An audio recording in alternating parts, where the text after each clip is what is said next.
Hi, everybody. I'm Lee Cade, and this is Vinny. Today, we're going to be continuing our Voices of Valley series where we go around and talk to different folks from all of the various avenues of work that we perform here and the services that we provide at Valley Behavioral Health, and of course, Pingree, the Adult Autism Center, and Highland Springs. So, today, we're going to be talking with Josh Adams. He's a team lead at SRS, which is a program that I think I was at Valley for close to a year before I even really knew what SRS was. Could you explain that program just a little bit? Of course, it is a little bit on the obscure side, I would say. Usually, when I chat to people around Valley, I get that like, what is that again? But basically, SRS stands for Specialized Rehabilitation Services. What we do is we provide therapy and pharmacological services to individuals that are in long-term care facilities. So primarily skilled nursing facilities, a couple assisted living facilities as well, but mostly nursing facilities. And we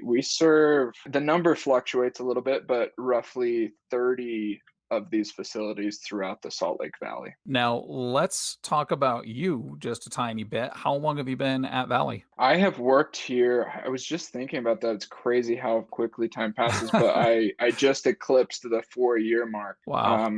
Compared to a lot of these people, that isn't much, but for me, it's like, wow, that went fast. So 4 years. Well, direct care years are like the equivalent to 4 normal job years. So you've Oh, I love you it. it's 16 years for you now. So, and Yeah. did you do direct care before coming to Valley? I did, yeah. I come from a family of social workers, I would say. My dad was the first, but he's worked at the state hospital for forever. And so one of my first jobs was working with children at Wasatch Behavioral Health. And then I held various different positions, one with adolescent girls at Wasatch Behavioral Health, and then transitioned here. And then throughout school, I've had various different internships as well, one with DCFS and another one with Odyssey House. So it's a career of service for you. It has become one. Was that something you envisioned going in that was going to be like, well, I'm just going to help people. That's what I'm going to do. Like because my dad was a social worker, I actively resisted this for so long. I was like, no, we're not going to go that route. As I started getting into the work and realizing that I'm the type of person that just needed, and I couldn't just work for a paycheck, I'll put it that way. It wasn't fulfilling. And so I sort of just fell in love with it. And against my better instincts, here I am. So that's what I've pursued ever since.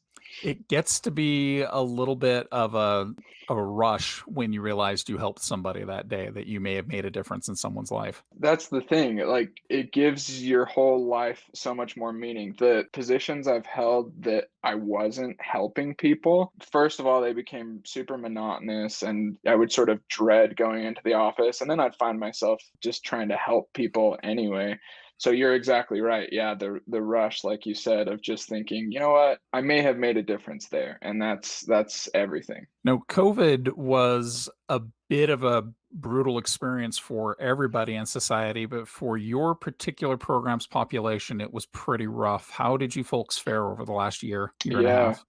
We fared, I'm so glad, so proud of my team rather, because we saw a ton of suffering in our clients, and we also had to navigate the various issues of, like you said, because our population is so vulnerable, all the nursing facilities were being shut down. They wouldn't allow anyone from outside to come in, and so everything changed very quickly. But because I have such a great team, and we were, interestingly enough, right before the pandemic, we were talking about getting into telehealth and utilizing that a little bit more. And so all of a sudden the shutdowns happen and we were like, well, here it is, like, let's go. And so we were able to transition quicker even than a lot of other programs, I think. And so even though it was difficult, we managed. And that's just, I guess, I can't speak highly enough about our team and the resilience that we showed, especially navigating the death and the suffering that we saw amongst our clients. It was just, it would have been really difficult. There were days where people on your team in SRS were perhaps the only contact outside of the nursing home that Mm. those folks saw, right? Yeah. In fact, like, I don't even remember how many months it was after, but nursing facilities started allowing family members to come and like sit outside and just see their family member through the window. And that was like a big morale booster for our clients. But yeah, like a phone call every once in a while. And then Valley was really great in response to all of this, getting us some iPads that we were able to use to make telehealth, so WebEx visits much easier. And I guess I hadn't really thought about it that way, but for a lot of those people were just the only source of, well, the only social outlet they had during that time. We talked with one of the SRS nurses about 7 or 8 months ago, and she was saying that for a lot of folks in your client's population prior to COVID, the big social outing was maybe a trip to Walmart and bingo. And so COVID comes along and puts an end to that. So I imagine for folks who are already having a rough time with social isolation, whatever else, COVID comes along and it makes it even 10 times worse, right? I think that's why the death tolls were, I mean, that's got to be correlated because, I mean, the virus itself was devastating, but just the complete lack of socialization, of fresh air, of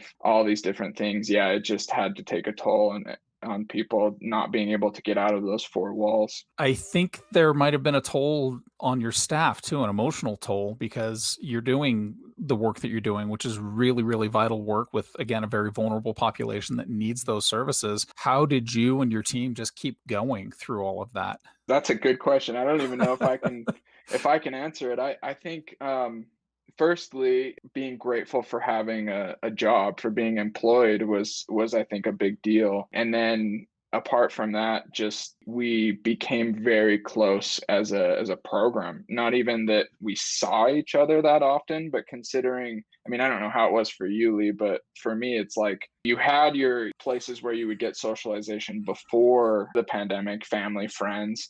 And for me, a lot of that just sort of disappeared. And so, like, my family got much closer. Some friends got much closer, but my coworkers became sort of that second level of really tight knit, well, people that you care about and interact with a lot. So we became very close. I tried hard to create a space for people to come and talk about the things that they were going through. And then apart from that, I did my best to sort of step back and let people take control of their schedules and have that independence, which I think was so vital. But before the pandemic was something that we didn't really see a lot. So I don't know. I mean, we made it, but I guess I need to talk more to my team and say, like, how the heck did you guys do this? Because I'm impressed. It sounds like your team was really resilient and just rallied behind a common cause. I have a great team. I really Yeah. do. That's amazing.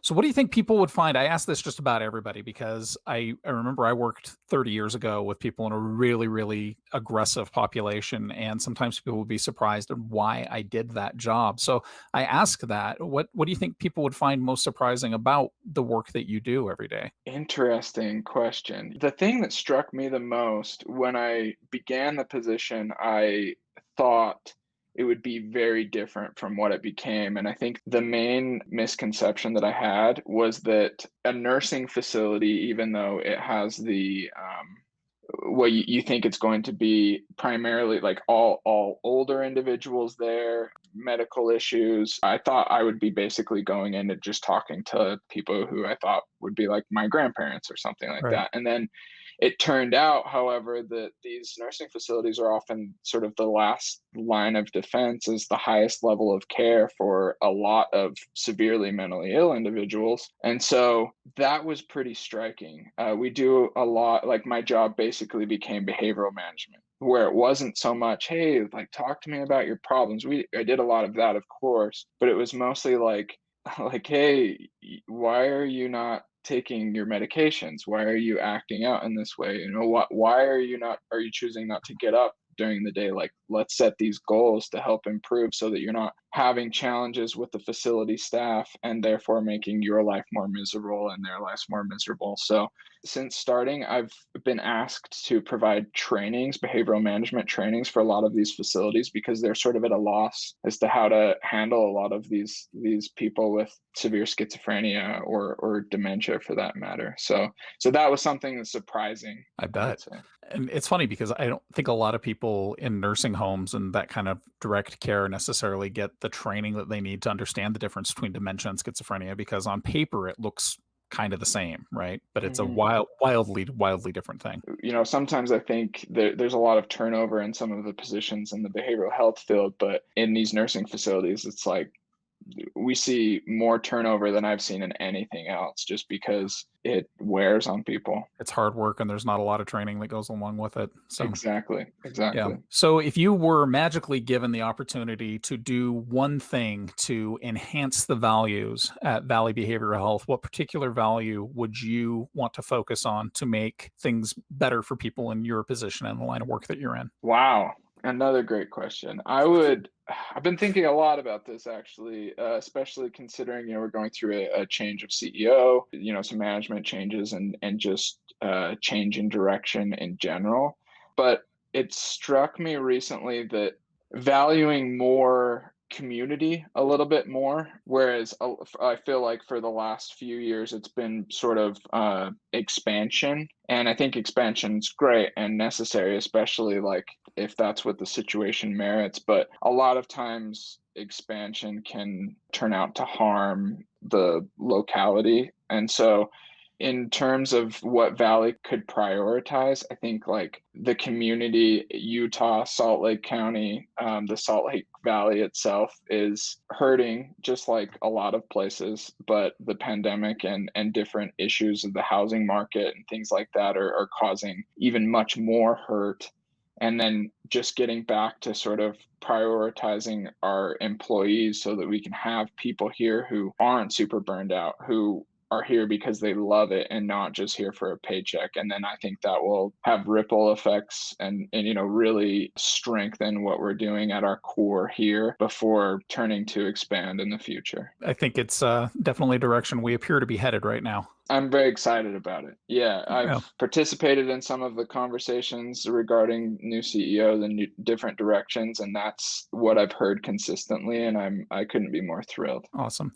So you've been at this a while now, and you're doing, as far as I'm concerned, and as far as other people that I've talked to are concerned, extraordinary work there at SRS. But what's next for you? Oh, thank you. I'm a student as well. I'm doing a dual program at the U. So I'm completing my law degree and my master's of social work as well. And Oh, so wow. yeah, it's been fun. So I'm in just completed year 2 of 4, where I've did my first year of law school and then my first year of social work school, and then going back to law school this coming semester, and then we'll wrap up with the final year of social work after that. That is an amazing combination of educational emphasis that I don't think a lot of people do, that combination. No, well, and I think a lot of it's because they don't know it's available. To do both of those separately would just, I mean, that would be a lot of time. I've had a lot of people approach me after being accepted and starting the program, asking about it, how is it? We're really interested. So I'm hopeful that it will start to become a bigger deal, something that people want to pursue in the future. But yeah, it's pretty unique right now. So do you see yourself going into the legal profession defending people with mental illness, or do you see yourself being somebody who does social work for folks with mental illness with an emphasis on the legal ramifications that mental illness could impact? Yes. I'm the type of person, like, I just wanna do everything. I wanna try and, like, understand the beast that is not only, like, our field, but how the economics of it work and how it ties to the legal aspect. So, I'm gonna do an internship for law school, an externship, I guess, is what they call it there, but through the legal defender's office, if I'm able to be accepted into that, so that I can dip my foot into how that works out and get a better feel for it. But in fact, I just told Becky a couple weeks ago that I'm a social worker by heart. So even if I go and experience a little bit of these other things, like I'll be back because this is where my home is. Wow. Well, Josh Adams, future psychiatric lawyer, I appreciate all of your insight, and I just really enjoyed this conversation. Thank you. Yeah, you're very welcome. Thank you, Lee. What you're doing with the podcast is really excellent. So I Thank you. appreciate the time you spent talking with me. I wish you nothing but great success in your future endeavors. I think you might change some things. So that's great to see. We'll see what we can do. Awesome.